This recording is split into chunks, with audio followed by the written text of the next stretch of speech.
မိသားစုတစုပန်းချံနဲ့အပန်းဖြေခီးထွက်ဖို့ပြင်ဆင်ရင်အိမ်တန်ရှင်ကြီးလောက်နေကြတာပါအကိုကြီးဖြစ်သူကမျက်ခုတ်ဖို့လိုပေမဲ့မျက်ရိပ်ဆက်ကိုမတုံးပဲသူ့ညီလေးကိုခြိလိုက်ပါတယ်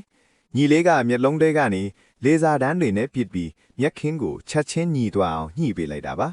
တစ်ဖက်မှာလည်းသူတို့အမော့ကစာအုပ်ကိုအေးအေးလူလူဖတ်နေရင်လက်တစ်ချက်ဝိတ်ရန်လိုက်ယုံနေတယ်သူ့အခန်းကိုမှော်ပညာသုံးပြီးတန်ရှင်ရေးလုပ်နေပါတယ်အကိုကြီးကပရင်းပေါက်တန်ရှင်ရေးလို့ရင်ချော်လဲတော့မယ့်အချိန်မှာပဲမေမေကသူ့လက်မောင်းကိုတားရည်ခွင်းလိုဆန့်ထုတ်ပြီးအချိန်မီလှမ်းဖမ်းပေးလိုက်ပါတယ်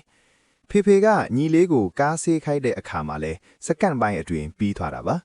ကားကိုဆက်ပြတိုက်တဲ့အခါကျတော့လေသူက remote control တစ်ခုကိုတုံးပြီးပျော်စရာဂိမ်းတစ်ခုလိုဖန်တီးလိုက်ပါသေးတယ်နောက်ဆုံးမှာတော့အားလုံးဥယျာဉ်ထဲမှာဟင်းချက်ဖို့ပြင်ကြပေမဲ့မီးမွှေးလို့မရဖြစ်နေပါလေအဲ့ဒီအချိန်မှာပဲမိုးကရွာချလာပါလေတော့ဒါပေမဲ့ဘာမှစိတ်ပူစရာမလိုပါဘူးအမအဖြစ်သူကမှော်တိုင်းကားတစ်ခုဖန်တီးလိုက်ပြီးညီလေးကတော့သူ့ကိုယ်သူမီးတောက်အဖြစ်ပြောင်းလဲကာအားလုံးအတွက်ပျော်ပျော်ပါပါဟင်းချက်ပေးလိုက်ပါတော့တယ်